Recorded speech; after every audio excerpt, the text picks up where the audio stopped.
నాకు ఈ అప్డేట్ వచ్చిన తర్వాత ఫస్ట్ అనిపించిన ఫీలింగ్ ఏంటి తెలుసా? ఈ అప్డేట్ అబద్ధం కావాలని. యెస్. ఈ అప్డేట్ అబద్ధం అయితే బాగుండు అన్న ఫీలింగ్ వచ్చింది. సో, ఫస్ట్ ఎలిమినేషన్ ఎవరెవరో మీకు తెలుసు. ఫ్లోరా, షైనీ ఎలిమినేట్ అయింది. ఆఫ్‌కోర్స్ ఫ్లోరా ఎలిమినేట్ అయితదని మనం ఫస్ట్ వీక్ నుంచి అనుకుంటున్నాం. ఈ వీక్ అయితదేమో, నెక్స్ట్ వీక్ అయిద్దేమో, నెక్స్ట్ వీక్ అయిద్దేమో. కానీ ఆమెకంటూ ఫ్యాన్ బేస్ బిల్డ్ అవుతూ వచ్చింది.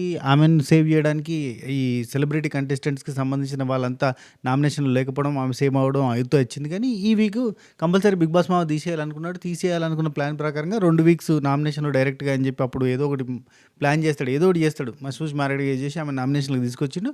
ఈ వీక్ ఎలిమినేట్ చేసేసిండు. ఓకే. అండ్ సెకండ్ ఎలిమినేషన్ పెట్టకపోతే బాగుండు కదా అనిపించింది. ఎందుకంటే elimination between demon Pavan, Ritu, సుమనన్న అండ్ శ్రీజ ఈ నలుగురు మధ్యలో ఉంది. ఈ నలుగురు మధ్యలో ఉన్నప్పుడు బిగ్ బాస్ టీము ఈ వైల్డ్ కార్డ్ కంటెస్టెంట్స్ ఉంటారు కదా, వాళ్ళని లోపలికి రప్పించి ముగ్గురు వచ్చిన తర్వాత ముగ్గురికి వర్సెస్ ముగ్గురికి ఆట పెట్టి ఆటలో గెలిచిన వాళ్ళని ఉంచడమా, లేదంటే అది ఏదో డిఫరెంట్గా ప్లాన్ చేశారట. మొత్తానికైతే మొత్తంగా 6 వైల్డ్ కార్డ్స్ చేతుల్లో ఇక్కడ ఉన్న నలుగురిటోళ్ళకి ఒకరిని తీసేసారు. ఒక ఆట ఆడి ఒకరిని తీసేస్తే రీతు సేవ్ అయిందట. రీతు సేవ్ అయిపోయిన తర్వాత మిగిలిన ముగ్గురు ఉన్నారు కదా, శ్రీజ, డిమాండ్ పవన్ అండ్ ఎవరు సుమన్ శెట్టి అన్న, వీళ్ళు ముగ్గురు ఉన్నారు. ఈ ముగ్గురు ఈ 6 డిసైడ్ చేసి ఇందులో నుంచి ఒకరిని డైరెక్ట్ ఎలిమినేట్ అంట. మన ఓట్లు మన్ను మశానం కాదు, అందరూ లిస్ట్లోనే ఉన్నారు, అందరూ ఈక్వల్ ఓటింగ్తోనే ఉన్నారు అనే పాయింట్ తోటో లేదంటే మరి ఏం చేస్తారో తెలియదు. ఏందో ఇక వాళ్ళకి తోచినట్టు చేసినట్టు ఉంది. ఇది హిందీలో జరుగుతూ ఉంటుంది ఇట్లాంటిది. సడన్గా రాత్రి లేపి మీరు మీ హౌస్లో ఎవరైనా ఎలిమినేట్ చేయాలనుకుంటున్నారా, చేయండి అని. తమిళ్లో కూడా ఒకసారి జరిగింది. సో ఈ టైప్లో చేసి get out from the house అని చెప్పి ఎల్లగొట్టేసిన సందర్భాలు ఉన్నాయి. సడన్గా ఇప్పుడు వైల్డ్ కార్డ్స్ వచ్చి, అంటే వాళ్ళు బయట నుంచి ఆట చూసి వచ్చి ఇప్పుడు ఉన్న వాళ్ళలో తీసేయాలి అంటే ఆట బాగా ఆడని వాళ్ళని తీసేస్తే అరే వీళ్ళు న్యాయంగా చేసారు కదా అని చెప్పి వాళ్ళకు సింపతి వస్తుంది. లేదు గుంపులో గోవిందా మనం స్ట్రాంగ్ కంటెస్టెంట్ని తీద్దామని చెప్పి తీసేస్తే చాలా దరిద్రంగా ఉంటుంది. అండ్ వీళ్ళు టాస్క్లు ఏం ఆడిరో, పర్ఫార్మెన్స్ ఏం చూసిరో, దేనికి అనుకున్నారో మరి ఓవరాల్గా అయితే వచ్చిన పేరు ఇది అబద్ధం కావాలని కోరుకుంటున్నా. వచ్చిన పేరు ఆడపులి శ్రీజ ఎలిమినేట్ అయిందన్న న్యూస్ వచ్చింది నాకు. మ్యాక్సిమం ఇది అబద్ధం కావాలని కోరుకుంటున్నా. కానీ శ్రీజాని ఎలిమినేట్ చేసి తీసుకుపోయి సీక్రెట్ రూమ్లో పెడితే నేను హ్యాపీ ఫీల్ అవుతా.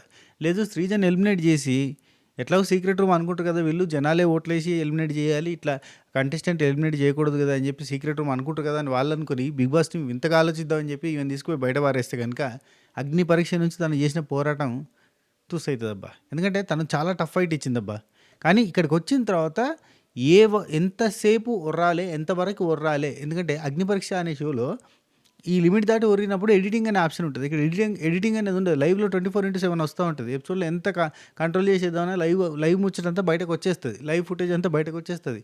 ఉన్న మిగిలిన తోటి 15 మెంబర్స్ కంటెస్టెంట్స్కి సంబంధించిన పిఆర్ టీమ్స్ అవన్నీ తీసి బయట పెడతాయి.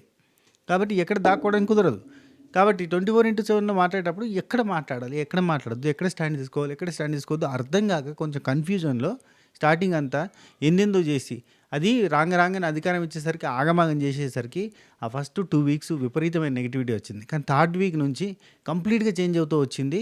ఇంకా ప్రియా ఎలిమినేట్ అయినప్పటి నుంచి ఇప్పటి వరకు కూడా తనలో ఎంత డ్రాస్టిక్ చేంజ్ చూసినాం.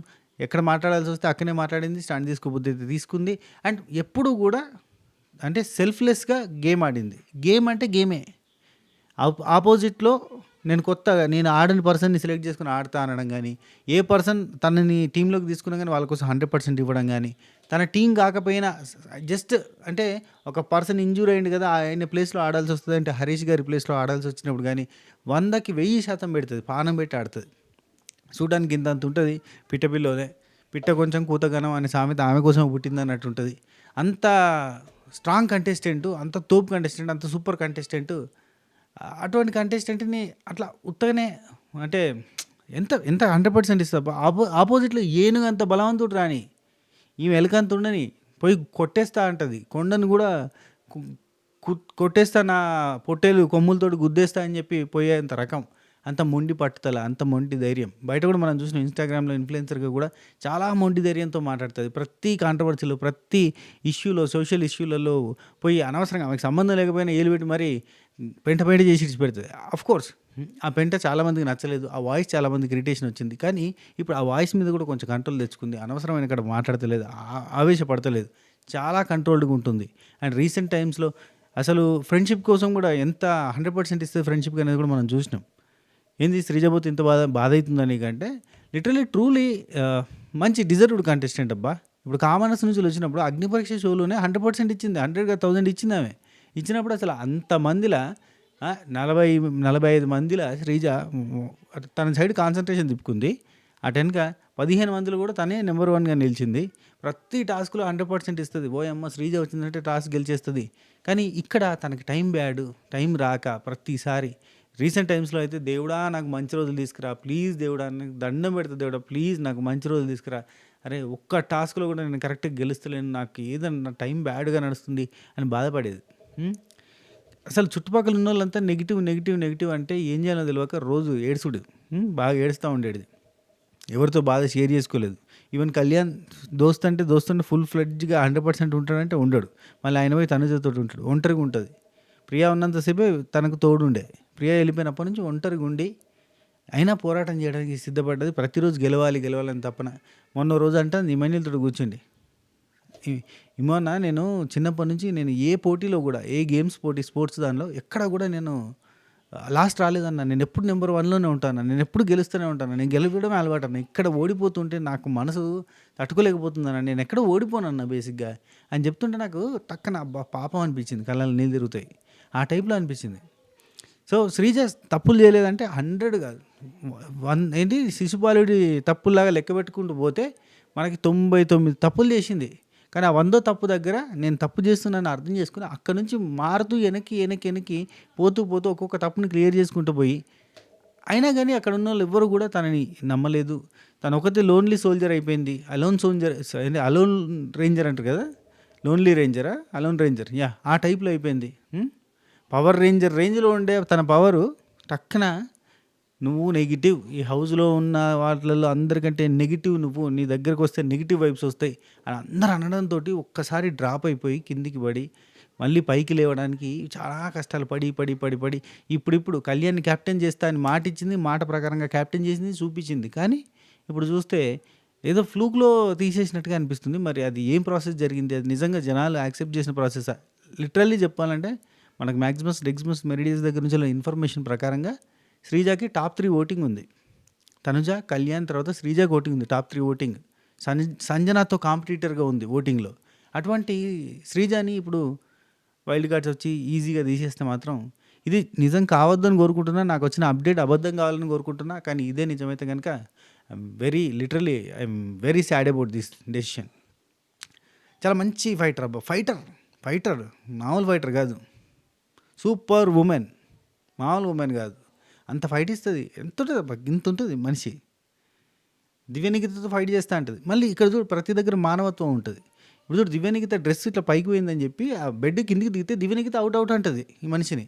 నీ డ్రెస్ చదవడానికి దిగినట్టు అక్కడ తనుజ అవుట్ అంటుంది, ఇక్కడ బర్నీ అన్న అవుట్ అంటారు.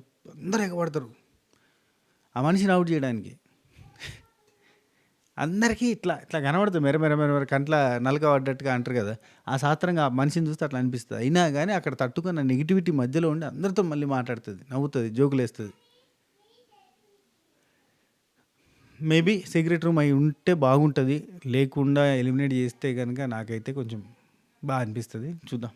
నేను ఈ సీజన్లో కొంచెం బెటర్ కంటెస్టెంట్ బాగా ఉంది అంటే ఇమాన్యుల్ అండ్ శ్రీజ ఇట్లా కొంతమందిని అనుకున్నా. శ్రీజ ఎలిమినేట్ అంటే కొంచెం బాధని అనిపిస్తుంది. చూద్దాం. And if in case eliminate నిజంగా అయితే కనుక అన్ఫేర్ ఎలిమినేషన్, ఇది టోటల్లీ అన్ఫేర్ ఎలిమినేషన్ కాకపోతే హ్యాపీ, ఎలిమినేషన్ అయిన తర్వాత సీక్రెట్ రూమ్ అయినా హ్యాపీ. కంప్లీట్గా ఎలిమినేట్ అంటే మాత్రం బజ్ ఇంటర్వ్యూ కూడా రెడీ అవుతుందని ఇన్ఫర్మేషన్ నాకు. సో కంప్లీట్గా ఎలిమినేట్ అనే తెలుస్తుంది. బజ్ ఇంటర్వ్యూకి క్వశ్చన్స్ ప్రిపేర్ చేస్తున్నారు కూడా ఇప్పుడు కూడా రైట్ నౌ. ఈవెన్ నాకు గట్టి సోర్స్ నుంచి వచ్చింది. సో ఇది matter. All the best Sreeja. బాగా ఎంటర్టైన్ చేసినావు నీ సాయి శక్తుల. నాకు ఇన్స్టాగ్రామ్లో నీ ప్రొఫైల్ నాకు నచ్చకపోయేది, ఎందుకంటే మమ్మల్ని కూడా తిట్టేది నువ్వు బిగ్ బాస్ రివ్యూ చేస్తున్నప్పుడు. కానీ నువ్వు మమ్మల్ని కూడా మెప్పించినావు. ఇప్పుడు ఎలిమినేట్ అవుతున్నావు అంటే కొంచెం disappointed. Okay right, all the best, nothing to worry. బయటకు వచ్చి ఇన్స్టాగ్రామ్లో రప్ప నీ స్టైల్లో ఇచ్చేసాయి. ఓకే రైట్, బాయ్, ఉంటా. Take care, Tata, by by, నమస్తే, శబా ఖైర్. ఎంతమంది శ్రీజ ఎలిమినేషన్కి హ్యాపీగా ఫీల్ అవుతున్నారు, సాడ్గా ఫీల్ అవుతున్నారు కింద కామెంట్స్లో చెప్పే ప్రయత్నం చేయండి.